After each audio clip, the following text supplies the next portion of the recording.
अक्षरांचा शब्द झाला, मग त्या शब्दाचं नाव झालं.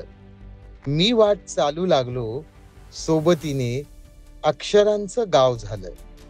अक्षर अक्षर आपल्याला शहाणी करतात, पण या अवलियाने अक्षरांनाच शहाणपण दिलं. त्यांना जिवंत केलं, स्वतःचं एक वेगळं अस्तित्व दिलं.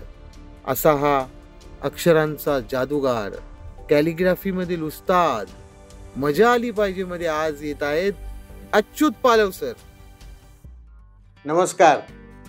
मजा आली पाहिजे या आपल्या पॉडकास्टच्या या नवीन भागामध्ये अक्षरांचे सम्राट ज्यांना आपण म्हणू शकतो असे आपल्या सर्वांचे लाडके अच्युत पालव सर, जे सदाहरित चिरतरुण ज्यांना म्हणूया, जे त्यांची स्माईल खरं तर खूप छान आहे. Sir thank you.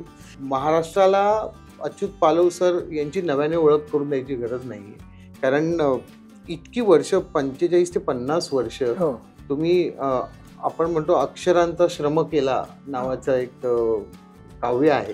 तुम्ही खऱ्या अर्थाने अक्षरांचा श्रम केलेला आहे. त्या कॅलिग्राफी हा जो मुद्दा आहे, काही नवीन लोक आपला पॉडकास्ट बघत असतील तर नेमकी कॅलिग्राफी काय आहे, कला काय आहे, त्याबद्दल सुरुवातीलाच तुम्ही सांगितलं तर फार बरं. बेसिकली सुंदर हस्ताक्षर ही एक कला आहे. आपण मराठीत सुंदर हस्ताक्षर म्हणतो, इंग्लिशमध्ये आपण त्याला कॅलिग्राफी असं म्हणतो. हँडरायटिंग आता काय, बऱ्याच लोकांचा प्रश्न असतो की आम्ही जे छान लिहितो ते कॅलिग्राफी आहे का, तर ते हँडरायटिंग असतं. हँडरायटिंग छान असतं, त्याचं रूपांतर पुढे वेगळ्या टूल्सच्या माध्यमातून, मीडियाच्या माध्यमातून, वेगळ्या कॅनव्हास म्हणा, कधी पेपर म्हणा, कधी कपडा म्हणा, अशा वेगळ्या माध्यमातून आपण ते करत असतो. मग त्याची इमोशनल व्हॅल्यू जी आहे त्याच्यातली लिहिण्याची, म्हणजे काय होतं की फळ्यावर लिहिताना मी सुंदर अक्षर हाच खरा दागिना असं लिहितो मी. बरं. That is called handwriting. पण जेव्हा मी कॅलिग्राफी म्हणून लिहायला लागतो तेव्हा त्याच्यातली सुंदरता आहे ना, आणि त्या दागिन्याचं जे स्वरूप आहे सगळं, तो खरंच दागिन्यासारखं वाटला पाहिजे. बरोबर. ही भावना जोपर्यंत लिहिणाऱ्याच्या मनात येत नाही तोपर्यंत त्याला दागिन्याचं स्वरूप देणार नाही. त्यामुळे मी नेहमी सांगत असतो मुलांना की एखादी गोष्ट लिहिताना ती पहिली वाचली पाहिजे, ती गोठवली पाहिजे मनामध्ये, तिच्या मुळापर्यंत गेलं पाहिजे. आणि मग जेव्हा लिहितो आपण तेव्हा तेव्हा ते लिहिणं नसतं, it is a picture of your mind. तुमच्या मनात एक प्रतिमा तयार झाली असते, प्रतिमा तुम्ही कागदावर साकारण्याचा प्रयत्न करत असता. हे यायला अर्थात कालावधी लागतो. एक कलावंत म्हणून सच्चा असणं याची बीज तुमच्या संस्कारांमध्ये, तुमच्या जडणघडणीमध्ये नक्कीच असणार आहे. तर मला तेच विचारायचं की लालबागच्या राजकोटवाला चाळीमध्ये 10x10च्या घरात जे तिकडचं वातावरण आहे ते स्वतः लालबागकर असल्यामुळे मी अनुभवले. त्या वातावरणामध्ये माणूस बनण्यासाठी आणि कलावंत बनण्यासाठी काय पोषक वातावरण? एक तर डोळे उघडे ठेवायचे असतात. आपल्या भोवती काय चाललंय. आता मी जिथे राहत होतो, दुडदुडणारी पावलं पुढे 4 पावलं पडतात, तेव्हा पुढे अगदी चाळीतनं खाली बघितलं तर रावल्यांचा गणपतीचा कारखाना होता. हो, रावल्यांचा. त्यामुळे गणपती काय असतो हा तिथे कळला होता. जसं मोठे होत जातात तसे तुम्ही बाहेर जाता, बाहेर गेल्यानंतर मग चाळीच्या बाहेर तिथे एक धुरीहाट म्हणून होता, त्याचा एक खोका होता. लेफ्ट साईडला गेलंच की शाळेकडे जाण्याच्या मार्गावर खूप सारे बोर्ड लिहिलेले असे. फलकलेखन हा प्रकार खूप सुंदर असायचा. आणि फलकलेखनामध्ये लालबागला कबड्डीचे सामने, फ्लेक्स वगैरे सर नव्हते, अजिबात नव्हतं काही. म्हणजे त्यामुळे तुम्ही जे कराल ना ते सगळं हाताने करायचं.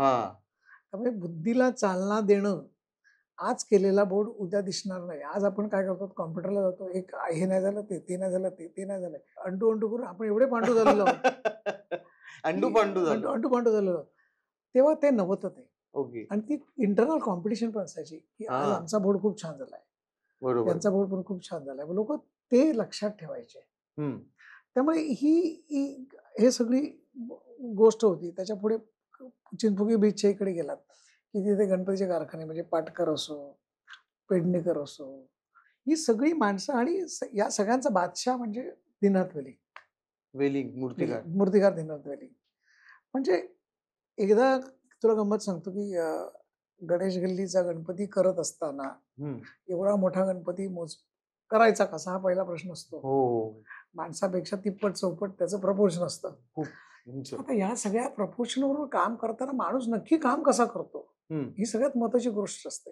पहिले कसे डोक्याला असा कपडा मस्त रुमाल बांधलेला, हातात एक अशी विडी, हात मागे, आणि ऑब्झर्वेशन चालू होतं त्या माणसाचं. अच्छा. म्हणजे एवढा मोठा माणूस आपण केलेलं काम बघताना ते चुकीचं आहे की बरोबर आहे, त्याचं प्रपोर्शन काय, ही गोष्ट त्याला बघताना आपल्याला जाणवत असते. जेव्हा मी डोळे उघडे ठेवून मगाशी काम म्हटलं ते हेच होतं. बरेचसे आता हिंदमाता सेवा मंडळ दरवर्षी सर्कस व्हायची बरोबर. त्या सर्कशीत बघितलेलं जे मला माझ्या डोळ्यासमोर माणसं माझेच मित्र करतात हे जेव्हा बघायला मिळतं तेव्हा एक आत्मविश्वास तुमचा वाढत असतो. तो करतोय मग मला करायला काहीच हरकत नाहीये. बरोबर. काशीनाथ कला मिळणार, नवीन बातमी मित्र मंडळ, आर्ट सर्कल मुंबई, विजय खानविलकरची नाटकं मी बऱ्याचदा बघितलेली आहेत. वसंत चिकीवाला, जल्लाद, त्या परिघातच सगळं हे सगळ्या परिघामध्ये तो सगळा ते एवढं मोठं विश्व होतं ना. तुम्ही जल्लादचा विषय काढला. जल्लाद हे नविंदच नाटक होतं आणि ट्रिक्सिन नावाचा प्रकार त्यावेळेस खूप आपल्याकडे फेमस होता. दोन माणसं ती पालखी घेऊन जायची, त्या पालखीतनं मग आग लागलेली असायची. ते जिलेटिन पेपर उडत जायचं, ते असं नेत्रदीपक म्हणजे ही सगळी जी माणसं आहेत ना, ही माणसं इतकी डोळ्यासमोर बघितलेली होती. त्यामुळे तुम्हाला तुमच्यातला आत्मविश्वास जागा करणं आणि तो वाढवणं हे तुमचं काम आहे. हे सर्व तुम्ही अगदी जवळून पाहत होता. जवळून सगळं बघितलेलं आहे. म्हणजे वेगवेगळ्या पद्धतीच्या कलेंची अंग किंवा कला तुम्ही निहाळत होतात आणि त्यातनं मग तुम्हाला जेव्हा निर्णय घ्यायची वेळ आली की मला काय होतं, निर्णय घेतला जात नसतो असं माझं मत आहे. बरं. तुम्हाला जे अवगत झालं असतं ना त्याला हळूच पुढे सरकवायचं असतं, कारण तुमच्या मनातच असतं ते. त्यामुळे निर्णय कसला घेणार मला सांगा. हे सगळं बघितलेलं होतं. बघितल्यानंतर शाळेत गेल्यानंतर आपण अभ्यासात कमी असतो, होतोच. Back bench. शाळा सर कोणती? शिरोडकर हायस्कूल. शिरोडकर हायस्कूल. तिथे सगळ्या कलांना वाव मिळाला. आणि कबड्डी शिरोडकरचा संघ, खो-खोचा संघ, महिलांचा संघ कबड्डीचा खूप फेमस होता. आणि लालबाग मध्ये कबड्डी सुद्धा मी बघितली असेल ना तुम्ही, त्यावेळीची कबड्डी जेव्हा अत्यंत चुरस असायची. कबड्डी म्हणजे तुला सांगतो की आशिष की आम्ही वसंतसूत म्हणा किंवा मधू पाटील कुठल्याही क्षणी स्प्रिंग लावल्यासारखा जम्प मारून तो लाईन टच क्रॉस करून ब्रँडिश यायचा. म्हणजे डोळे असे कळायचं नाही की ह्या डोळ्याने बघायचं की ह्या डोळ्याने बघायचं, इतकं सॉलिड होतं. कित्येक विजू बेनकर पासून राजू शेट्टी पासून सगळी माणसं ही पेरुसाच्या कंपाऊंड मध्ये कबड्डी खेळताना बघितलेली असायची. आणि त्यावेळेला फक्त ती गंमत मध्ये तुला सांगतो की बारदाने लावले, बांबू लावायचे, बारदाने टाकायची, 25 पैसे तिकीट, 10 पैसे तिकीट, 15 पैसे तिकीट असं चालायचं. स्टेडियम बनवायचे ते. म्हणजे त्याच्यात ओळखीचा कोणतरी असायचा तर तो आधी सांगायचा, आधी ये मग तुला सोडतो मी, आणि मग तो गपचूप स्टॅम्प मारायचा. स्टॅम्प मारला की परत तुला जाता यायचं ते. अच्छा. ती एक पद्धतच होती, इतकी होती ना अशी की बा आज माझ्याकडे स्टॅम्प आहे म्हणजे आज मी बघणार. मग दुसऱ्या दिवशी दुसरा स्टॅम्प असायचा, तिसऱ्या दिवशी तिसरा स्टॅम्प असायचा. ओके. नाहीतर काय करायची पोरं की एकदा एक स्टॅम्प मारला की परत दुसऱ्या दिवशी आंघोळ करताना तो धुवायचा नाही, म्हणजे पटकन जायला आतमध्ये मोकळा. ह्या ट्रिक्स आहेत ना सगळ्या, ह्या त्यावेळेपासून आलेल्या होत्या. ह्या ट्रिक्स बघितल्या कबड्डी मधल्या, म्हणजे खेळामधल्या. त्यानंतर लालबाग मध्ये प्रचंड प्रमाणात गल्ली बोळामध्ये चाळीच्या ओट्यांवर कुठे जागा मिळेल तिथे क्रिकेट चालायचं. ते अजूनही चालतं. क्रिकेट चालायचं, थप्पापाणी चालायचं. होळीच्या वेळेला आपण काय म्हणतो ते लगोऱ्या चालायचं, काढायचं, सकाळपासून संध्याकाळ खेळायचं. संध्याकाळी पैसे जमा केल्यानंतर मग तुम्ही त्याची मिसळ पार्टी करायची. आनंद भुवनची मिसळ. ह्या सगळ्या गोष्टी आहेत ना, या सगळ्या छान अनुभवलेल्या आहेत. आणि त्याच्यामुळे काय की हे सगळं जेव्हा करिअर म्हणून पुढे जायला लागलं त्यावेळेला शाळेत गेल्यानंतर मग सुविचार लिहिण्यासाठी आपली निवड होणं, मग त्यांना माहित नसतं की आपल्या मनात काय आहे चाललं ते. अभ्यासात चांगला नाही, पण शिक्षक आमचे नावर सर होते ते खूप हुशार होते. पाठीमागे बसणाऱ्या मुलांच्या मनात काहीतरी असतं. ओके. आणि ते वेगळं काहीतरी देऊ शकतात याच्यावर विश्वास ठेवणारा माणूस पहिल्यांदा बघितलेला मी. ओके. नाहीतर काय होतं, पुढची मुलं हुशार आहेत त्यांना आपण शिकवूया. Back benchers. पण बॅक बेंचर त्या माणसाकडे माणूस आपला करून घेणं म्हणतात ना, हम्म. म्हणजे शिक्षक नव्हते ते. तो एक आमच्यासाठी एक वेगळाच माणूस होता तो. शिक्षका पलीकडचा, की जो आपल्या बापासारखं प्रेम देणारा होता, आणि मित्रही मित्रही वाटणारा होता, शिक्षकही होता. त्या वेळेला तिथले तिथे तुला कान पकडून हे चांगलं नाही बरं काय, हे अजून चांगलं कर, असं करता येते. तर तिथून ते सुरुवात झाली आणि मग ते सुविचार लिहिणं, मग ते लिहिता लिहिता वाचन झालं, मग वृक्षांचे आकार आले, मग विचार वाढायला लागले, आकार विचार याच्यातून एक चित्र काढायला लागली. या सगळ्या याच्यामध्ये तुम्ही हनुमान थिएटरला निराळींची आम्ही नाटकं व्हायची, नाटकं तमाशा व्हायची, दादू इंदुरीकरांचा तमाशा व्हायचा, काळूबाळू पण त्यावेळेस त्याच्यापेक्षा सांगतो तुला, आम्ही आमचा हनुमान थिएटरकडे कल नसायचा, कारण ते तमाशा थिएटर म्हणून होतं. पण महाराष्ट्र कामगार कल्याण मंडळ आणि निवासच्या समोरचं तिथे शाहीर अमर शेख म्हणा, विठ्ठल म्हणा, आणखी साबळे म्हणा, हे सगळे तिथे ऐकलेले होते आम्ही. ओके. हे काय झालं, ही संस्कार नकळतपणे तुमच्यावर घडत असतात आणि मग अशाच काळात तुम्हाला पुढे पुढे जसे जातात तसेच अभ्यासाला जागा नसते. तोच प्रश्न ज्याचं उत्तर खूप नवीन मुलांना हेल्प करणारा आहे किंवा पालकांसाठी फार महत्वाचं आहे, की अशा पद्धतीच्या एरियामध्ये तुम्ही लहानाचं मोठं होत असताना एक जबाबदारी असते, कारण आपल्या आधीच्या पिढीने खूप कष्ट आपण बघितलेले आहे, की कष्ट उपसून आपल्याला मोठं केलंय. आता आपल्याला त्यांना रिटर्न म्हणून द्यायचंय काहीतरी. आणि त्यावेळेस आपल्या विभागामध्ये गेला बाजार बँकेमध्ये राहा, मिलमध्ये राहा, पोलिसात जा, अशा पद्धतीच्या नोकऱ्या, उद्योजकता फार कमी, म्हणजे उद्योग कर स्वतःचा किंवा आर्टिस्ट बन, हे सगळं कमी असताना. आर्टिस्ट कमीच होतं, कारण आम्ही जेव्हा सुरुवात झाली त्याला जेजे स्कूलला पाठलं जायचं असं म्हटल्यानंतर अरे काही मालवणीत म्हणायचे, बाबा आमचे म्हणायचे, काय मला भीक मागतं काय, तू झोळी बांधतली, जा तू काय करू जाता कर, पण जाऊ नको असं नाही. कळलं का? ते शेलक्या शब्दात तुका काय व्हाय आता कर, शेवटी तुका तुझं आयुष्य तुझा पडलेला असा, हे मालवणी जी कुठेतरी ऐकायला यायचं ना. तेच विचारते की तुमचे आई वडील म्हणजे राम जानकी असं तुमच्या आई वडिलांचं नाव आहे, आणि त्यांनी तुम्हाला त्यावेळेस जे स्कूल ऑफ आर्ट्स, जनरली आपल्याकडे कॉलेज किंवा अजून कुठे रुपारेल रुईया, तर जे वाट वाकडी करून जेला काहीतरी चित्रकला शिकायला, तर त्यांचं काय म्हणणं होतं या सगळ्या बाबतीत? तर तुम्ही पप्पांचं सांगितलं, बाबांचं, पण आई पूर्ण अशिक्षित होती. तिला काहीच माहित नव्हतं. काही म्हणजे काहीच माहित नाही. तू 10वी म्हणजे काय, 12वी म्हणजे काय, किंवा SSC ला एवढे मार्क काढलेस की तुला खूप छान शिकता येईल वगैरे, याचं काय नाही. तू शिक फक्त, तुला जेवण घालूचं काम मी करतोय. हे पण फार महत्वाचं आहे. विश्वास आहे, विश्वास. माझा विश्वास आहे, तू काहीतरी वेगळं करणार. बाबांनी मारला तर पटकन आईचा हात पुढे यायचा, नको मारू त्याला, करीत उद्या अभ्यास, तो आज नाही जमलं तर काय झाला, पण उद्या करेल ही भावना आईची, न शिकणाऱ्या आईची असते. बरोबर. आणि हा विश्वास असतो ना, तोच आज मला वाटते सगळ्यांनी गमावलेला आहे. आता खूप चौकस झालंय सगळं, काय करतोय, कुठं जातोय, काय, जा आणि कर, धडपड तुझा तू सावरून. बरोबर. तीच लालबागची वृत्ती जी आहे ना, लालबागने काय शिकवलं असेल तर पाठीवर हात ठेवून लढायला शिक म्हणतात ना, ते शिकवलं. अजूनही येतं का तुम्हाला लालबाग, असं काय म्हणतात ना, इथे मला लालबागचा अनुभव किंवा फायद्याचा ठरला? आयुष्यभराचाच अनुभव आहे तो, है ना.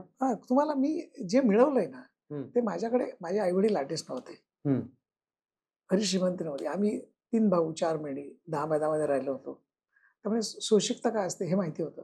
कळलं का? यातून मार्ग काढायचा हेही कळलेलं होतं. 2 भाऊ, त्या भावांनी शिकवलेलं होतं चांगलं.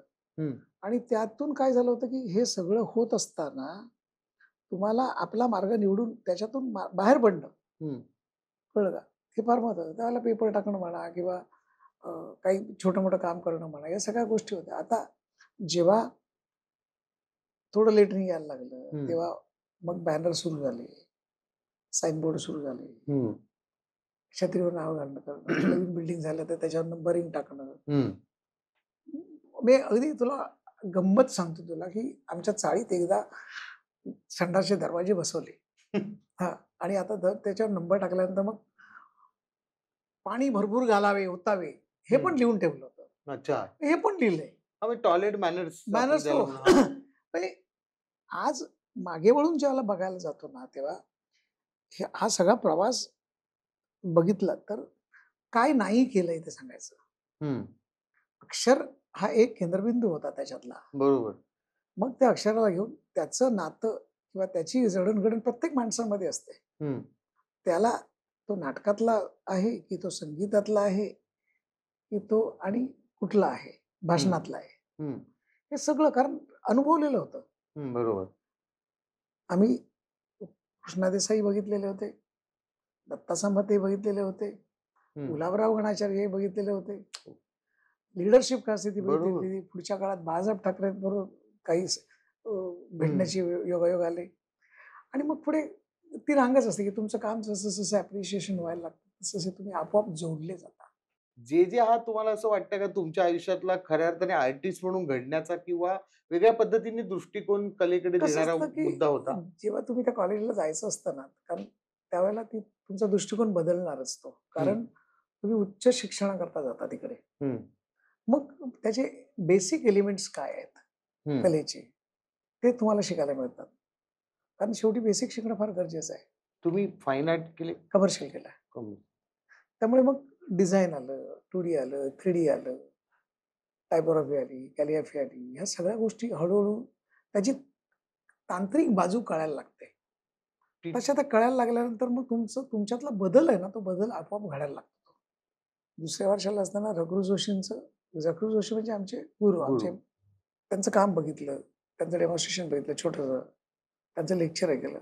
मग असं वाटलं की अरे यांनी जे आता केलंय आणि मी करतोय, आपण एका ट्रॅकवर आहोत. तो ट्रॅक तिथे सापडला. रघु जोशी हे म्हणजे खऱ्या अर्थाने तुम्हाला एक दिशा दर्शक ठरले. आणि मग त्यातून हळूहळू पुढे सगळ्या गोष्टी कळत गेल्या शेवटपर्यंत. मग कॅलिग्राफी टायपोग्राफी हा विषय घेतला, मग तो स्पेशलायझेशन केलं, मग त्याच्यात फर्स्ट क्लास मिळाला. कुठला विषय? कॅलिग्राफी आणि टायपोग्राफी. पण कॅलिग्राफी हा त्यावेळेस हा होता विषय होता प्रॉपर. एक 20 मार्काचा घेणारे फार कमी होते का? कमी म्हणजे कसं असतं की ज्याच्याकडे कॅमेरा आहे तो माणूस ह्याच्याकडे वळत नाही. 3 विषय असतात, फोटोग्राफी, इलस्ट्रेशन आणि कॅलिग्राफी टायपोग्राफी. ज्याला चित्र काढता येतं चांगलं, इलस्ट्रेशन चांगलं, तो इलस्ट्रेशन घेतो. ज्याच्याकडे कॅमेरा आहे तो फोटोग्राफी घेतो, आणि ज्याच्याकडे काहीच नाहीये असं काय म्हणतात काहीच नाही म्हणजे कसं की आता मला हे दोन्ही चित्रही काढता येत नाही, कॅमेरा त्यातलं काहीच नाही, पण हे महत्वाचं आहे. त्यामुळे टायपोग्राफीकडे आणि तो आपला पिंड आहेच तो. बरोबर, तो आहेच, ते आहेच, ते आलंय ते, त्याच्यामुळे जड जाणार नाही एवढं माहिती होतं. त्या सगळ्या प्रवासामध्ये कॅलिग्राफी या कलेसाठी आपल्याला आता पुढे काम करायचं ही तुमची दिशा ठरली. मग त्याच्यामध्ये तेव्हा असं दिसत होतं का की पुढे जाऊन ही काम आहेत? काही दिसत नव्हतं. अंधारातून पुढे चालत जायचं, मार्ग सापडतो, हे लालबागने शिकवलंय. पडलास तर मार खाशील, काहीतरी तुटेल हे माहिती आहे आपल्याला. पुढे गेला तर अंधार असेल असं काही नाही ना. तू चाच पडलास तर तुला सापडेल ना. जेव्हा कॅलिग्राफी सुरू केलं तेव्हा काय होतं, फलकलेखनाचा अनुभव होता, मग साईनबोर्डचा अनुभव होता, मग छत्रांवर नाव घालण्याचा अनुभव होता. पण त्याला वेगळी दिशा देणं हे तुमच्या हातात काम आहे ना. आज आपण कॉम्प्युटर आला पण कॉम्प्युटर प्रमाणे चालतो होता, पण आमच्याकडे कॉम्प्युटर नव्हता, पण आम्ही कॉम्प्युटर होतो. कारण आमच्या हातात, आमच्या डोळ्यात, आमच्या रक्तात जी परफेक्शन होतं ते परफेक्शन घेऊन जर पुढे गेलास तर तुला मार्ग सापडतोच. आणि मग त्याचा फॅशन शो करणं, कॅलिग्राफीचा वापर कपड्यांवर टाकणं. तुम्ही त्याला हे या प्रश्नाकडे मी येणारच आहे सर, कारण कॅलिग्राफी ही फक्त पेपरवर केली जाते असं एक समज असू शकला असताना त्यावेळेस किंवा होता प्रचलित, पण तुम्ही कुठल्याही माध्यमातून कॅलिग्राफी आपण सांगू, एखाद्या झाडावर करू शकतो, छत्रीच्या कापडावर करू शकतो, अजून कुठल्या तरी प्लास्टिकवर किंवा काचेवर करू शकतो. बॉडीवर पण केली. काही फॅशनला काम करताना मॉडेलवरच्या बॉडीवर पूर्ण काम केलेलं आहे. ओके, पूर्ण अक्षरांचं काम सगळं. आता परत त्याच्यातला एक अतिशय महत्वाचा मुद्दा सांगतो तुला, आता विषय निघाला म्हणून. काय असतं की एखाद्या बाईच्या अंगावर ज्यावेळेला तुम्ही काम करत असताना तेव्हा तुमच्या ब्रश मधला स्पर्श आहे ना, तो सगळं त्या बाईला कळत असतो. ती जागरूकता ठेवून तुम्ही काम करायचं असतं. ओके. त्या बाईला ज्या क्षणी वाटेल की ह्या माणसाची नियत चांगली नाही, त्या क्षणी तुला ती सांगेल, बंद कर काम, माझं काम आता नको. बरं. मग ती सेन्सिटिव्हिटी त्याच्यामध्ये आहे आणि ती तुमच्यामध्ये असली पाहिजे. हा एका सृजनशील आणि खूप काम केलेल्या कलावंताचा अत्यंत मुरलेला थॉट आहे आणि हा प्रत्येकामध्येच असावा की कलेच्या पुढे कुठलीही भावना वैयक्तिक काहीही आली नाही पाहिजे. ती फक्त प्युअर कला आली पाहिजे त्याच्यात. तर तशी त्याचा आनंद घेता आला पाहिजे. आनंद घेता आणि तो त्याच्यानंतर मग त्याचं फोटो सेशन होईल किंवा काय, तेव्हा तो लोकांपर्यंत सगळं ते पोहोचेल. तर त्या फोटोग्राफरचंही ते काम आहे की त्याने फोटो काढावे. त्याची ही नजर तुमच्या त्या सगळ्या गोष्टींकडे पोहोचलेली असते. बरोबर. मला सर तुम्हाला विचारायचं की मोडी लिपी जी आहे, आपल्याकडे मोडी लिपी आता खूप लोक त्याच्यामध्ये क्लासेस करतायत, प्रशिक्षण घेत आहेत किंवा त्याचे ऑनलाईन वर्ग चालतात. मोडीवर काही संशोधन चाललंय आणि बरेचसे लेख जुने इतिहासकालीन जे मिळत आहेत, शिवकालीन काही म्हणजे बरेचसे लेख, तर त्याच्यामध्ये मोडी लिपीला आता खूप काय म्हणतात चांगले दिवस आलेले आहेत असं म्हणता येईल. पण तुम्ही खूप आधी 84 ची गोष्ट आहे, जेव्हा मोडी लिपी हा माहितही नव्हतं ही लिपी देवनागरी लिपी आहे एवढं पण बाणेकरांना माहित नव्हतं. तर तुम्ही मोडीवर संशोधन केलं. तुमचे बंधू सुभाष सर गमतीनं काहीतरी कोट केली होती त्यांनी तुमच्यावर. तुमचं काहीतरी मोडीचा अभ्यास करून मोडीत गेला. तेव्हा तुम्हाला त्रास झाला होता. स्पायनल कॉर्डचा त्रास झाला होता त्यावेळेला. पण मग इतकं चिकाटीने संशोधन त्या लिपीवर करावंसं काय वाटलं आणि काय केलं तुम्ही? काय असतं शेवटी कसं असतं आयुष्यात, तुम्हाला एक मार्ग सापडला त्या मार्गाने जाणं हे फार गरजेचं असतं आणि आयुष्यात अशा अपॉर्च्युनिटी परत परत येत नसतात. ज्या लिपीनं महाराष्ट्र संस्कृतीचा इतिहास लिहिला, राज्याचा इतिहास लिहिला, अनेक ऐतिहासिक दस्तावेज त्या लिपीमध्ये आहेत, त्या लिपीवर अभ्यास करायला मिळणं म्हणजे एवढं भाग्य असावं लागतं. मला सांगा, भाग्य आणि ही खूप ऐतिहासिक सांस्कृतिक गोष्ट आहे. आज बघा ना, आज माझ्या नावाने एक गोष्ट जोडली गेलेली आहे ना.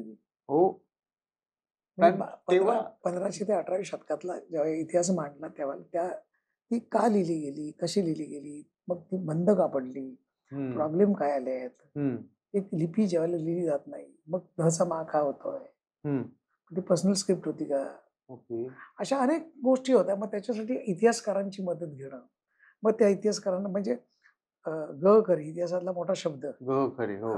त्याच्यानंतर गोडसे, दगोडसे तर जेजेचेच आणि प्रचंड ज्ञानी माणूस अशोक केळकर, भाषातज्ञ आणि रघुवीर जोशी, अशा माणसांच्या सहवासात राहून तुला एक गोष्ट पूर्ण करायची आहे आणि त्यातून एक स्वतःचं संशोधन म्हणून एक नवीन लिपीत केली, जी मोडीने काय केलं की इतिहास लिहिला पण वाचता येत नव्हता.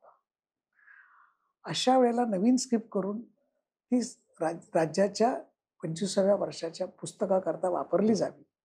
हे यामागचं सर नाव किंवा यामागची मेहनत फार कमी लोकांना माहित असते. त्यामुळे सुभाषने जे म्हटलं ना की मोडी लिपीवर अभ्यास करून अच्युत पालव मोडीत गेला आणि म्हणजे मोडलेले पालव पण म्हणायचे मला. बापरे, मोडके पालव म्हणायचे. पण मी असं म्हणेन की तुम्ही मोडीत गेलेल्या मोडीला मॉडिफाय केलं. मॉडिफाय केलं, एक्झॅक्टली. प्रत्येक कलाकाराने केवळ आपला मला एवढं येतं म्हणून चालत नाही. आता फॉर एक्झाम्पल मी सांगतो तुला, हे सगळं जेव्हा मला येतंय, मला कळलं, गाणं मी गात नाही, म्हणजे कसं मी गायक नाही पेशाने, पण मला गुणगुणायला आवडतं. त्यातूनच मी पुढे बरोबर ऑर्केस्ट्रात गेलो. सर ऑर्केस्ट्रा हा एक वेगळा पैलू आहे तुमचा. म्हणजे कुठच्या ऑर्केस्ट्रामध्ये गायचं? सुपरस्टार म्हणून म्हणजे अनन्यवासमध्ये, तिथे राजू कलगुडकर म्हणा किंवा बिराशी म्हणा, अशी मंडळी तो ऑर्केस्ट्रा सुरू केला होता. तेव्हा माझा एक मित्र होता सिद्धार्थ पांचा, तो म्हणाला, अरे बरा आहेस, गातोस, ये ना गायला. तर बरं चल. तिथे काही थोडे दिवस गायलो. तुला एक गंमत सांगतो तुला, लाल मैदानामध्ये प्रोग्राम होता आणि बाबांना नेहमी आमची मैत्री सांगायची की अच्युत मस्त गातो, अच्युत मस्त गातो. एक दिवशी एका कार्यक्रमाला ते येऊन थांबले. बरं. आणि हे मला पण माहित नाही. आता लालबागच्या कौतुक असतं ना, त्याच्यात शिवी असते. अरे काय भे गायला असं. हो म्हणजे ती काय छोटी मोठी शिवी असते की त्या कौतुकाची शिवी असते. शिवीत थोडं कौतुक असतं. शिवीत कौतुक असतं आणि ती आपुलकी असते ती. कार्यक्रम संपला दुसऱ्या दिवशी बाबा मला म्हणाले, अरे रात्री मी आलो होतो कार्यक्रमाला. बोलो अच्छा हॅलो, काय वाटलं? अरे काय, आणि तेच जे ऐकलेलं होतं ना, काय भे तू गायलास रे.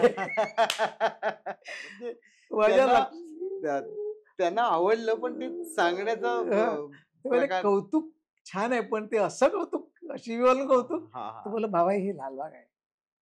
बरोबर ते कौतुकाची कुठलाही माणूस विचारला, अरे बे तू कसा आहेस, हेच होतं. कसा आहेस रे तू, असं कधीच विचारलं जात नाही. काही प्रोग्राम केले नंतर ते हळूहळू कमी केले, पण नंतर त्याचं एक वेगळं कनेक्शन व्हायला लागलं. पण कुणाची स्पेसिफिक गाणी गायचं तुम्ही? शेवटी मला एक माहिती होतं की तुमचा आवाज कोण बदलू शकत नाही. तुम्ही किशोर कुमार होऊ शकत नाही, तुम्ही मोहम्मद रफी होऊ शकत नाही. मग तुम्हाला जे येतं ते तुम्ही छान पद्धतीने सादर करा. कॉलेजमध्ये असताना मी असे 2-2, 3-3 गाणी लागोपाठ गाऊन ना पोरं अशी नाचवत ठेवायचो. बरं. आजही तुम्ही जेजेमध्ये गेलात, माझ्या काळातल्या पोरांना विचारलात तर ते सगळे सांगतील तुला, अच्छा आला, अच्छा म्हणायचे, अच्छा आला की मजा यायची. त्या काळी असं फेमस सर असं दिल टुटावालं गाणं होतं का? दिल टुटा नाही, मी दाहडदिंगा होतो. अच्छा. हे सगळं असं राप राप राप राप राप करत देखा नाही मेलडी देखा नाही. अरे कारण समोर नाचलं पाहिजे बोलले, कारण गॅदरिंग आहे ना ते. जेजेमध्ये अरे बापरे, सगळं मजा. त्यामुळे ती तो सगळा भीती गेली होती माझी.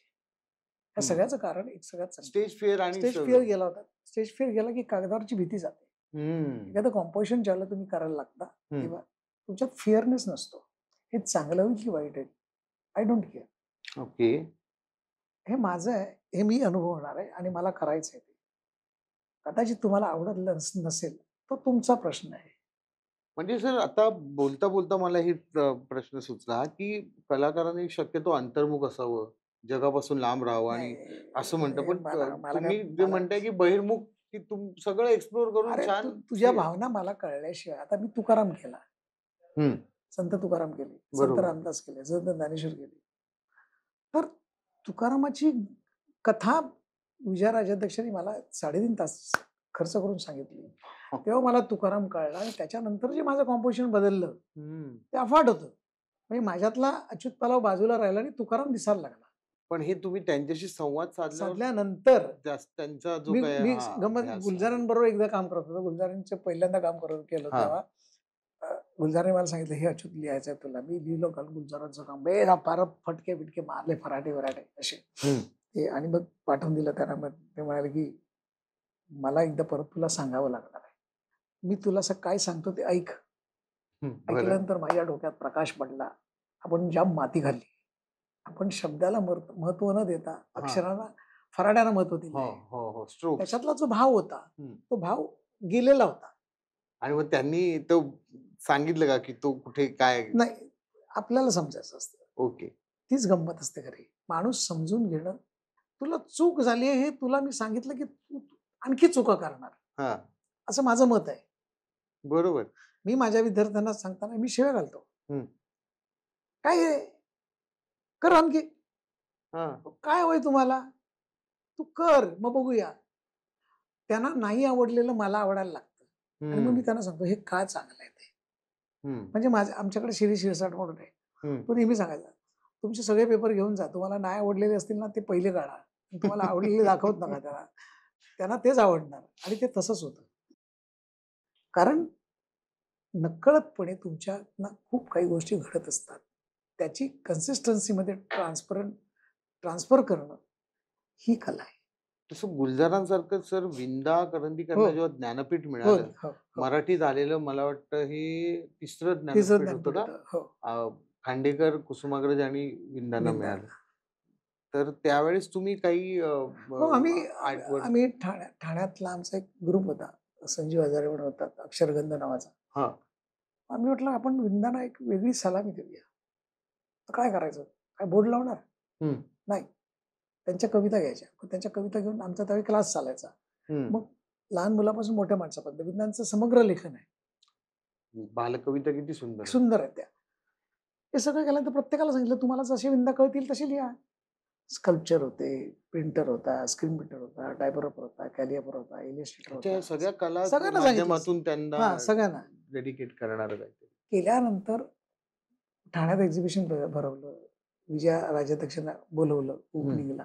बाईंचं आणि माझं खूप नातं जवळच आहे. कारण मी बाईंना माझी अक्षराई असं म्हणतो. कारण माझ्यातला जो बदल आहे तो त्या बाईंनी घडवलेला आहे. अक्षराई. तर बाईंनी म्हटलं की येते मी तुझ्यासाठी. तर त्या आल्या त्या तिकडे आणि त्यांनी बघितल्यानंतर म्हणाले की विंदाने त्याच वेळेला डिक्लेअर केलं होतं की आता आपण लिहूया, नको बास झाला आता. माणसाने थांबायला पाहिजे ना कुठेतरी तसं. त्यामुळे मी आता फोन करताना सांगते की तुम्ही थांबू नका, अजून खूप मुलं तयार व्हायची आहेत, ज्यांना लिहायचंय, वाचायचंय. ओके. ते विंदाला फोन केला. ते विंदा म्हणाले की वयामुळे आता मला ठाण्याला येणं शक्य नाही, तर पालवाला सांग, बँड्राला एक्झिबिशन घेऊन ये. कोकणीचा पालवाला पालवाला सांग, मासे खाऊ विंदा म्हणजे बापरे. तर ते सगळे एक्झिबिशन घेऊन आम्ही बँड्राला गेलो, बँड्राला लावलं. आले काठी टेकत टेकत बघितलं सगळं. अरे पालवा मेल्या, ज्ञानपीठ पुरस्कारापेक्षा मोठा पुरस्कार तू मला दिलायस. काय सांगताय? कारण हे सगळं बघितल्यानंतर आपल्या कवितेवर काय काय होऊ शकतं. वा, खूप मोठी गोष्ट आहे. त्याच्यामुळे ते सगळं असं करत करत करत करत करत ज्याला पंडित जसराजजी समोर ज्याला मी माझी वेबसाईट ओपन केली तेव्हा ते म्हणाले खूप छान आहे. मग मी भारत बलबली असो, आनंद भाटे असो, जयतीर्थ मेवंटी असो, आरती अंकलीकर आहेत. आत्ताच मी अमेरिकेत महेश काळेबरोबर काम केलं. ओके. काय होतं की त्या 3 मिनिटात 3.5 मिनिटामध्ये तुम्हाला जे कानावर पडणार त्याच्यातनं घेऊन मांडायचं असतं. पण हा प्रयोग तुम्ही जो म्हणताय आता की एखादा आर्टिस्ट नावाजलेला किंवा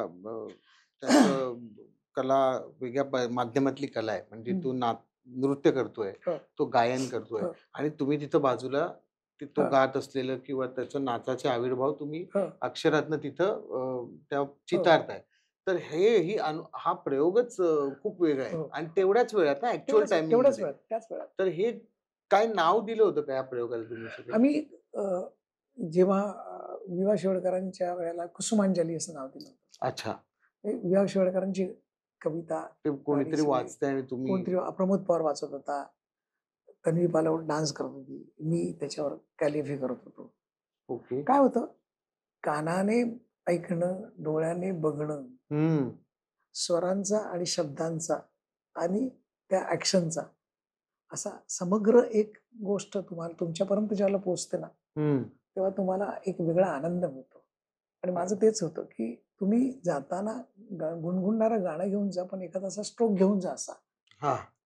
त्या गाण्याला त्या वेळेला अच्युत पालवाने हा स्ट्रोक मारला असा, तो कसा त्यालाच माहिती असतं. कारण तुम्ही त्या गाण्यामध्ये असता, तुम्ही त्या म्युझिक मध्ये असता, तुम्ही त्या ट्रान्समध्ये असता. त्या ट्रान्समध्ये असल्याशिवाय ते होत नाही होत. आणि तिथे काही ठरवून केलं जात नाही.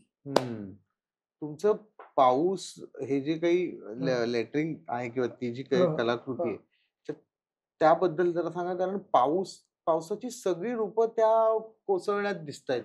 म्हणजे रोमॅन्टिक पासून रौद्रपर्यंत. मी नेहमी असं लेटरिंग करतो असं पाऊस असं आणि मग त्याच्यावर पहिले शिंदोडी मारतो हाताने. अच्छा. पहिला पाऊस थोडासा पाऊस होता, दुसरा पडत पडत पडत पडत शेवटी त्याची सुनामी होते. अच्छा. हे सगळं कागदावर ज्यावेळेला साकारलं जातं ना, त्यावेळेला माणसाला असं वाटतं की अरे काल पडलेला पाऊस, आता पडलेला पाऊस, उद्या पडणारा पाऊस, असं सगळंच वेगळं आहे. आणि पावसाची रूप ही त्या वेळेला त्या मूड आपण मध्ये करत असतो, त्या प्रत्येक वेळी वेगळे होत असतात. आणि मग त्याच्यावरच्या कविता, म्हणजे आमची एक मैत्रीण होती, तिने अक्षदा बिचारे म्हणून, तर तिने कविता लिहिली, तू मी आणि पाऊस, बाकी काही नको आणूस. मग तो मी आणि पाऊस, मग त्याच्यातला रोमांस असतो तो रोमांस मांडणं, त्या क्षणाला येणं आणि परत तुला तो रोमांस कधी आयुष्यात आलाय का?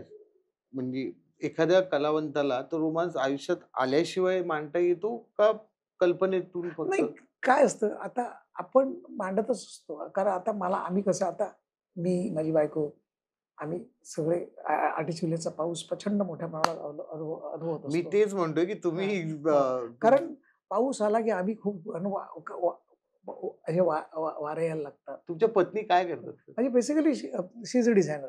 अच्छा. आम्ही कौटुंबिक सांगायचं झालं ना, तर मी, माझी बायको, माझा मुलगा, माझी सून, आम्ही चौघही आर्टिस्ट आहोत. म्हणजे किती वर्ष झाली आता तुमच्या लग्नाला आमच्या जवळपास सहजीवनाला? 34 वर्ष आली. अच्छा. आणि मग हा जो पाऊस आहे, तो अजूनही तसाच आहे? पाऊस तसाच असतो. कारण पाऊस बदलणार नाही, आपणही बदलणार नाही. फक्त त्या वेळेला जसा पडेल तशा भावना भावना बदलत जातील. बदलतील. करेक्ट. कळलं का? एखादा पाऊस ती गेली तेव्हाची पण तू आठवण गेली. हो, करून हो. देतो. हो. तसं. पण जनरली हा जो पाऊस मी आता ती गेली तेव्हा म्हणून तुला सांगतो तुला. मी नागपूरमध्ये डेमॉन्स्ट्रेशन करत होतो. हां. तेव्हा त्या कार्यक्रमाला ग्रेस आले होते. हं. तर ग्रेसांनी म्हटलं, "अरे काय सुंदर करतोयस तू. हे असंच परत पुढे करत राहा." ओके. हे आशीर्वाद म्हणतो ना. हे खरंच आशीर्वाद आहे, हां. की ज्यांची कविता आहे, त्यांनी असं म्हणणं, की तू करत राहा. तू हे छान करताय तुम्ही फॉलो. म्हणजे काय आहे, की तुम्ही केलेल्या कुठल्याही गोष्टीला निसर्गाची साथ मिळणं. हं. आता आणखी एक गोष्ट तुला परत सांगतो. हं. लताबाई. हां. लताबाईंना भेटणं माझी खूप इच्छा होती. तुकारामांची डायरी केल्यानंतर मला असं वाटलं, की त्यांना ती दिली पाहिजे. हं. आता द्यायची कशी? तर शेवटी आधी विजय तारी नावाचा मालवणी आपला पत्रकार आहे. हं. तो म्हणाला, "काय झालं?" तो बोलला, "मला बाईंना भेटायचंय." "ये संध्याकाळी देते तुला." घेऊन गेला आणि बाईंच्या फळ्यातच बसवला. मी डायरी केली तुकारामाची, तुम्हाला द्यायची. डायरी बघितल्यावर म्हटलं, "अहो मला या डायरी खूप छान झाली आहे, सुंदर झाली आहे. या 4-5 लोकांनी मला दिले, तर तुम्ही आणखी कोणाला तरी द्या." तर बाईंना मी म्हटलं, की हे सगळं मी केलंय. तुम्ही कोण? अच्युत पल्लव. बाजूला बसा. हे आत्तापर्यंत जी चर्चा केली आपण हां, आणि तुम्ही जे म्हणालात, की लहानपणी मी अशा पद्धतीने बघत आणि तेव्हा जी व्यक्ती, जी लता मंगेशकर, हां. भारतरत्न लता एक्झॅक्टली. मंगेशकर आणि त्या पलीकडे जाऊन एक आसमंत व्यापून हो. टाकणारा सूर जो सूर प्रत्येकाला आहे. भिडतो, हो. त्या व्यक्तीने आणि कलागुणग्राहक असं म्हणावं, की अच्युत पालव तुम्ही खाली का इथे का बसलेत? तुम्ही बाजूला आणि बसा. बाजूलाच बसलो चक्क हा आम्ही. म्हणजे शहाऱ्याचा क्षण असे हां, म्हणजे आयुष्यात असतात. ते तुम्हाला कसं मी तेच म्हणतो तुम्हाला, की तुम्ही एखादी गोष्ट सातत्याने करत राहा. कुठनं ना कुठून त्या मार्गापर्यंत तुम्ही आपोआप पोहोचत असता. अक्षर अनुभव नावाचं पुस्तक केल्यानंतर हं. आता पहिले काय केलं, ज्ञानेश्वरांवर काम केलं. डायरी केली. मग तुकारामावर केली. मग ज्ञानेश्वरांवर रामदासांवर केली. आता हा प्रत्येकाचा अनुभव आहे ना, तो खूप वेगळा होता. हं.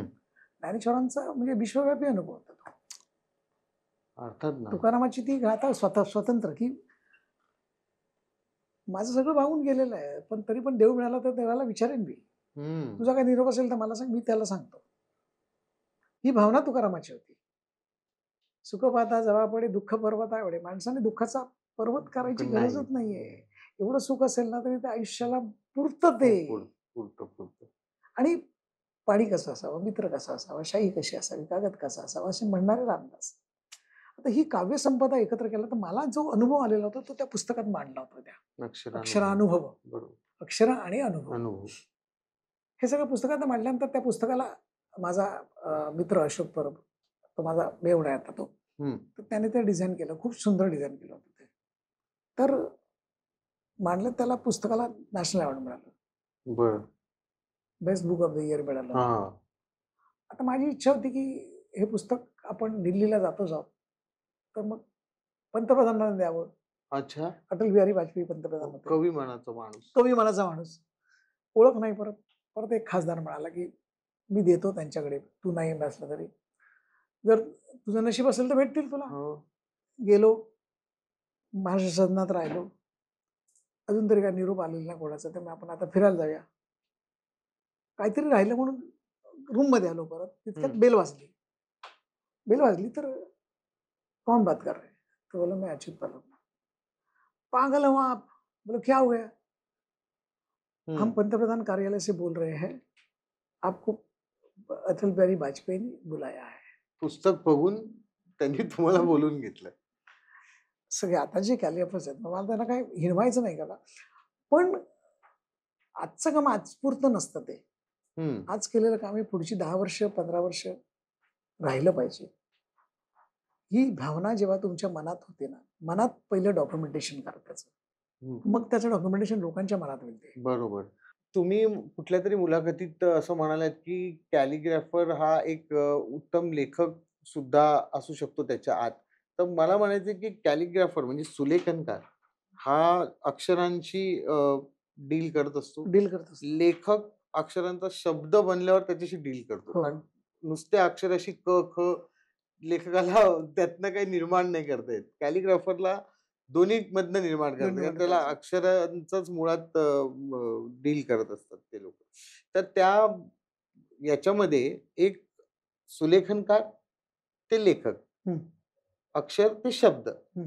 ह्या प्रवासामधल्या गुंतागुंतीबद्दल तुम्हाला काय वाटतं? तुम्ही जरा सांगा ना? काय आहे ना, सुरुवातीला ती अक्षर होती. हं, मग त्याचे शब्द झाले. बरोबर. शब्दांना भावना आल्या. हं, भावना ज्यावेळेला मला माझ्यापर्यंत पोहोचल्या, तेव्हा त्याचं चित्र झालं हं, अक्षरांचं. हं. विठ्ठल असा होता. हां, विठ्ठल बरोबर आडवा असं होता. आडवली आहे. विठ्ठलाला बघितल्यानंतर त्या विठ्ठलाला उभाच मांडायचा कागदावर आणि तिथेच सांगितलं, की हे उद्यापासून तुझं चित्र विठ्ठला. तुम्ही पंढरपूरला ते जेव्हा पाहिलं विठ्ठलाच्या समोर ते मूर्ती चित्र गेलं ते. अच्छा हां.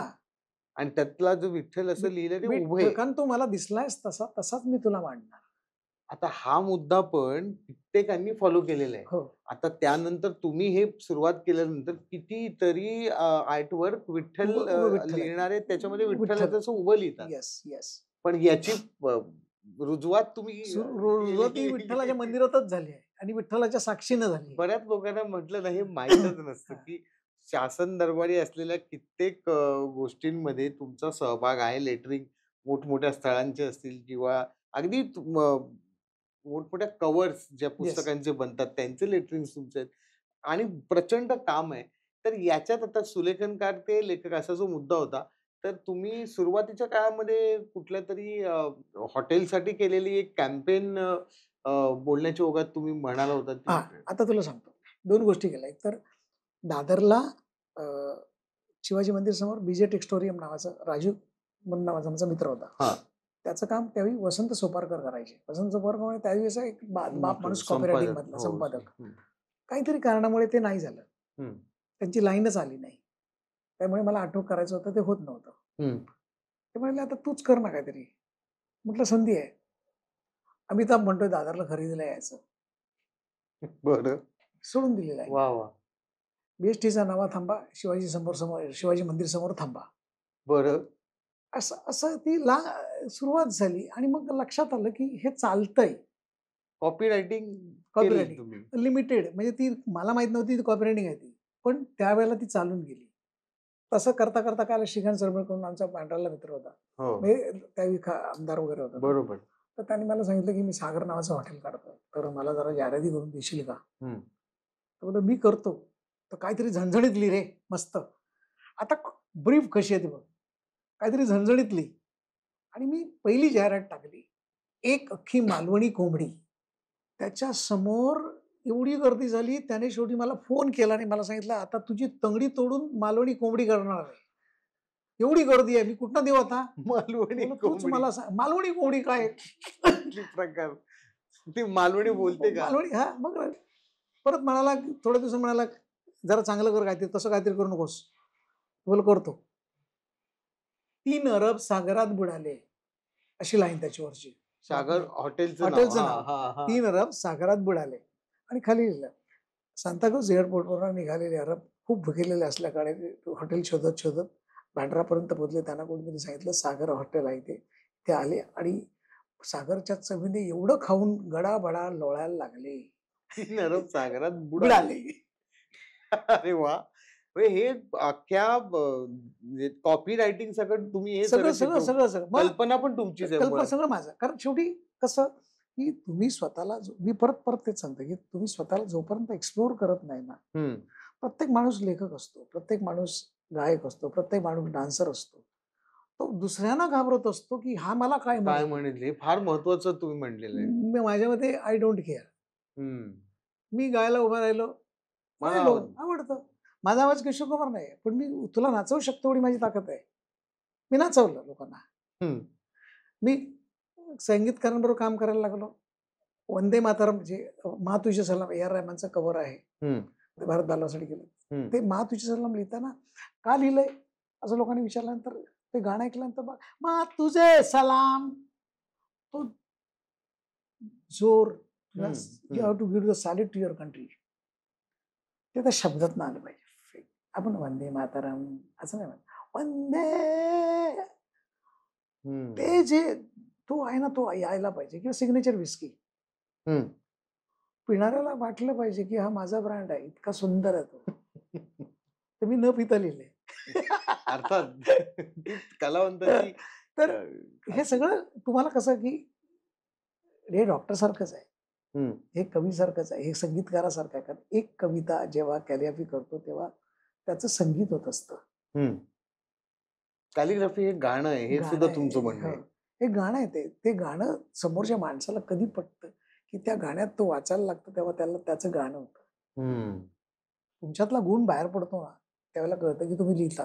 तुमच्यातलं गुण बाहेर पडतं त्यावेळेला कळतं तुम्ही गाता. तुमच्यातलं गुण बाहेर पडतो त्यावेळेला तुम्ही त्याचा नाचता. बरोबर. आम्ही पुण्यात एक वर्कशॉप करत होतो सिनियर सिटीजनसाठी. त्यांच्या ह्याच्यामध्ये गेलो, एक बाई होत्या. तर माझी एक पद्धत आहे, तुम्ही पहिले मोकळे व्हा, पहिले नाचा, ओरडा, काय करायचं ते करा. पण मला जमणार नाही बाबा, मी असं नाही करणार, मला ते आवडत नाही. ओके. कारण तू माझ्या वर्कशॉपमध्ये आलास ना तर you do follow my rules. माझी अटच नाही की तू शांत बस म्हणून. बरोबर ना. तुला वाटलंय का पेपरवर शाई ओतून टाकायची, होत ना, ऍक्टिव्ह राहा, काहीतरी कर. तुला मुवमेंट कळली पाहिजे, त्याचा परिणाम काय होतं हे तुला त्या कागदावर कळेल. एका बाईनं म्हटलं की तुम्ही नाचाल का? पालव, माझं आता ढोपराचं ऑपरेशन झालंय, मी आता जर नाचले ना तर परत जागेवर पडेल. बरं बाई, नका नाचू, मी नाचतो. आणि पोराला घेऊन नाचायला लागलो. त्या बाईला जाणवलं की हे आपण नाही केलं ना तर आयुष्यभर ढोबरं घेऊन नाचणार.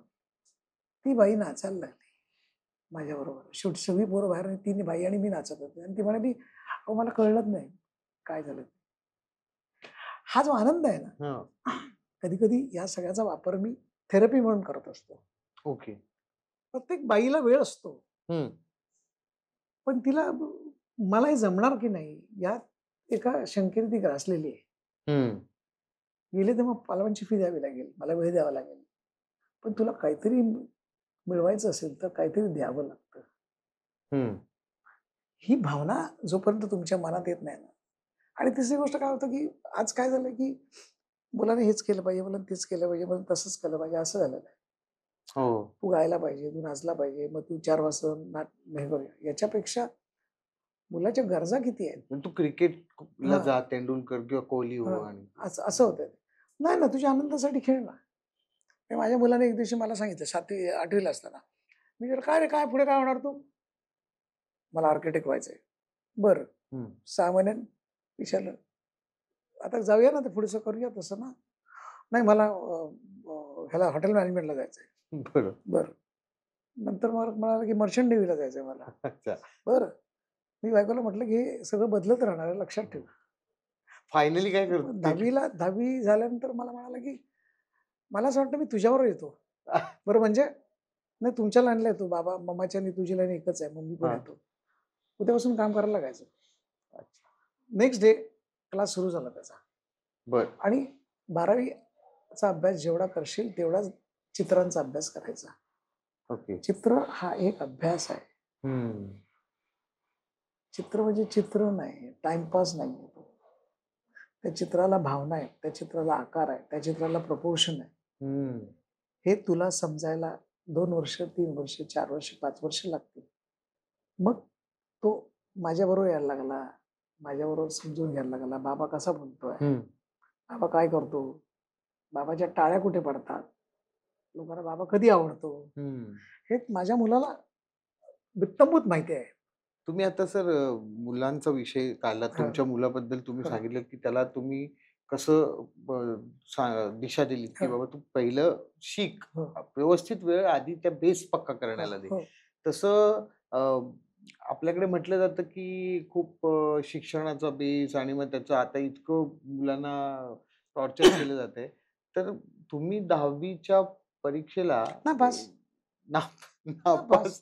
मी गटांगळ्या खाल्ल्या वगैरे असं फार असं सुशोभित वाक्य बोलणार होतो, पण नापास मी आनंदाने सांगतो, मी नापास झालेला माणूस आहे. सर नापास झाले. मी बॅक बेंचर्स होतो, हा. पण अपयश ही यशाची पहिली पायरी आहे असं आमच्या बाबांनी सांगितलं. बरं.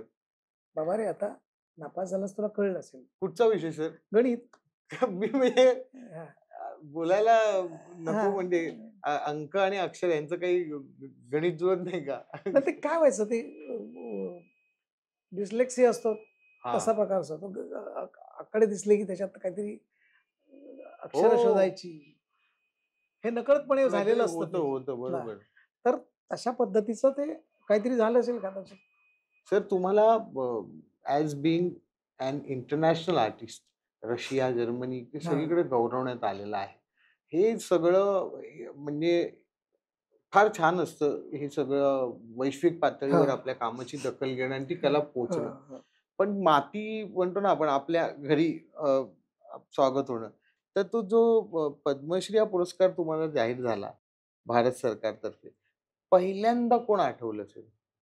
पहिल्यांदा कसं माहित आहे, ज्यांनी आपल्यावर विश्वास टाकला ते बाबा. नापास झाल्यानंतर परत बस, परत कर. काय असतं, तुम्हाला अपयशाच्या वेळी विश्वास देणारा माणूस फार महत्वाचा असतो. ज्यांनी तुम्हाला मोठं केलं ते आई वडील असतात, भाऊ बहीण असतात. कालांतराने तुमच्या आयुष्यात तुमची बायको आलेली असते, मग तुमची मुलं आलेली असतात. टप्प्याटप्प्याने सगळी माणसं येत असतात. त्यामुळे ह्यानेच केलं म्हणून झालं, ह्याने केलं म्हणून झालं नाही. आणि तुला आनंदाची आणि सगळ्यात महत्वाची गोष्ट तुला सांगतो, मला महत्वाची गोष्ट वाटते ती, की माझ्या आयुष्यात माझ्या विद्यार्थ्यांनी मला खूप दिलंय. म्हणजे मी जेव्हा जे मध्ये शिकत असताना, सर नोकरी सोडा, गव्हर्नमेंटची नोकरी सोडा, तुमच्याकडे काम करण्याचं खूप टॅलेंट आहे, बोलो पैसे कोण देणार मला, तुम्ही काळजी करू नका, आम्ही बघतो. त्यामुळे मला पद्मश्री मिळाल्यानंतर मला वाटतं प्रत्येक माणसाला आनंद झालाय. मी ज्याच्या कॉन्टॅक्ट मध्ये आलो किंवा ज्याला मी माहित नाहीये, पण मला तो मला माहिती आहे असा. म्हणजे तुला सांगतो की मालेगाव सारख्या ठिकाणी सुद्धा शहरात बॅनर लागलेले होते. मुंबई असो, मालेगाव असो, नाशिक असो, नागपूर असो, सगळीकडे. कुडाळमधलं अणाव तुमचं गाव, हे रमेश अणावकरांचं गाव आहे का? कवी रमेश अणावकरांचं गाव. तर त्या अणाव गावच्या किंवा कुडाळच्या किंवा त्या परिसरातल्या एखादी आठवण आहे की तिथनं काही घेतले तुम्ही? माझं बालपण अगदी सुरुवातीचं तिथलं होतं. त्यामुळे तसं काही नाही, पण आपण कोकणातल्या होते याचा अभिमान नेहमी असायचा. आणि त्याच्यामुळे काय केलं की आमचे निबरे सर म्हणून होते, त्यांनी कोकणासाठी काहीतरी केलं पाहिजे म्हणून जेव्हा कॉलेज चालू केलं, आर्ट कॉलेज सावंतवाडीमध्ये, तेव्हा त्या कॉलेजचं म्हणजे एक मोठा हिस्सा म्हणून हिस्सा म्हणजे कसा की आपण शिकवलं पाहिजे, दिलं पाहिजे, ही भावना त्याच्यातनं निर्माण झाली होती. ते कोकणाला आजही देतो. म्हणजे आता तिथे भाट म्हणून आहेत, ते चालवत आहेत. 27 वर्ष कॉलेजला पूर्ण झाली, BS बांदेकर. अच्छा. हा, जोपर्यंत मी आहे तोपर्यंत मी तिथे जात राहीन, तिथे मुलांना शिकवत राहीन. मी आता मी ज्याला पद्मश्री मिळाल्यानंतर, मी तिथे गेल्यानंतर माई म्हणून होत्या बांदेडकरांच्या घरातल्या, त्या अशा माझ्या मुलालाच पुरस्कार मिळालेला आहे, ही भावना त्यांच्या डोळ्यात होती.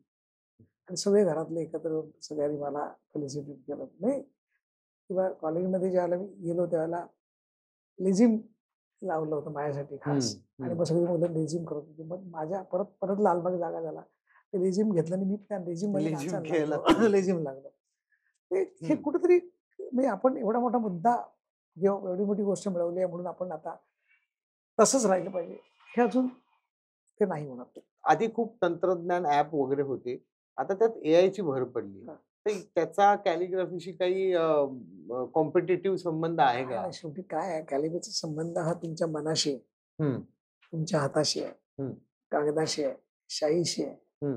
आणि तुम्हाला काय समजलंय ना, ते प्रेम काव्य आहे, ते विरह काव्य आहे, ते शौर्य काव्य आहे. हे जेव्हा मनाला फिलिंग्स जेव्हा कळतात ना, ते फिलिंग्स AI देऊ शकत नाही, मशीन नाही देऊ शकत नाही. जेव्हा ती गोष्ट तुमच्यापर्यंत आणून देणार, त्या AI ला कमांड देणं हे तुमचं काम आहे. शेवटी हे घडवलंय माणसाने, घडवलंय माणूस. शेवटी त्याने माणसाला स्वतःला विसरता कामा नये असं मला वाटतं. टेक्नॉलॉजी येणार, नाही तर चंद्रावर आपण पोहोचलोच नसतो.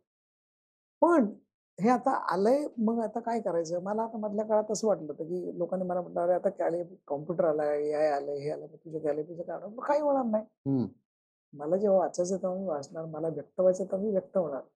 मला व्यक्त व्हायला माझ्या मनाची तयारी व्हायला पाहिजे ना. माझ्या मनाची तयारी मीच करणार. ते काय एआय करणार नाही. एआय नाही का? ते तुमची आयच करणार, जी लहानपणी तुम्हाला घडवते. एआय नाही करणार. आपल्या आईने जे घडवलंय ना, ते एआय करू शकत एआय नाही करू शकत. हे महत्वाचं वाक्य म्हटलंय. सर, हा तुमचा जो वसा आहे तुमच्या कामाचा आणि कॅलिग्राफीचा, तर तो पुढे राहावा असं आम्हाला वाटते. तर आता नवीन मुलांना यायचंय. तुम्ही तुमच्या अनुभवातनं, अर्थातच तुम्ही शिक्षक आहात, तुम्ही शिकवता. पण या पॉडकास्टच्या निमित्ताने आता उन्हाळ्याच्या सुट्ट्याही सुरू होत आहेत. तर काय सांगू पाहाल नवीन मुलांना? मला शिकवायचंय. शिकायचं की नाही तुम्ही ठरवायचं. करिअर घडवू शकता ह्याच्यात. या क्षेत्रामध्ये करिअर घडवू शकता. सगळं आता आज बघा ना, साधी गोष्ट, कपडे इकडचे तिकडे करून देणारा माणूस सुद्धा पैसे कमवतो ना. हो. आज ज्या बाई सांगत होत्या की मला बिझनेस नाहीये, पण कोरोना नंतर चपाती भाजीचा बिझनेस करून गाड्या घेणारी माणसं किती आहेत. तुम्हाला करिअर कशातही करता येतं असं मला वाटतं. तुम्ही रोज नवीन राहिलं पाहिजे, अपडेट राहिलं पाहिजे. रोज काहीतरी लिहिलं पाहिजे, काहीतरी वाचलं पाहिजे, काहीतरी बोललं पाहिजे, व्यक्त व्हायला पाहिजे. मी नेहमी सोशल मीडिया किती वापरावं? काय असतं की सोशल मीडियाचा वापर मी करतो, नाही असं नाही, मी भरपूर करतो. पण मी त्याच्यावर क्रिएट नाही करत. मी एक कविता लिहितो. ती कॅलिग्राफीने तुम्ही कागदावर लिहितो आणि तिचा फोटो काढतो आणि फक्त पाठवण्याचं काम करतो. ओके. माझ्या भावना माझ्याप्रमाणेच पोचल्या पाहिजेत. त्याच्यात टेक्निकल जास्त बाजू आणता कामा नये. प्रेक्षकांना मला सांगायचंय की अच्युत पालव सर लालबागच्या मातीत वाढले. तिथे त्यांनी कुठलंही क्षेत्र वर्ज्य सोडलं नाही. कबड्डी त्यांनी एन्जॉय केली मनापासून. त्यांनी ट्रिक्सींची नाटकं मनापासून एन्जॉय केली. गणेशोत्सव एन्जॉय केला. त्यांनी दहीहंडी एन्जॉय केली. त्यांनी तिथे घडणाऱ्या सगळ्या ऍक्टिव्हिटीज स्वतःमध्ये झिरपवून घेतल्या आणि जे मध्ये गेल्यानंतर त्या झिरपवण्याला योग्य गुरूंचं मार्गदर्शन घेऊन त्यांनी वाट करून दिली आणि अत्यंत अनिश्चित अशा क्षेत्रामध्ये तेव्हा काहीही माहित नसताना की पुढे काय होणार आहे, त्या वाटचालीकडे त्यांनी स्वतःचा कल निर्माण केला आणि त्या क्षेत्राकडे ते वळले. असे आपले अच्युत पालव सर, आज ज्यांनी विठ्ठल हे नाव उभं लिहिलंय, जे पुढे फॉलो होतोय. आज ज्यांनी मोडी लिपीवर संशोधन केलंय, जे पुढे फॉलो होतोय. मोडी लिपी आजचा ट्रेंड झालेली आहे.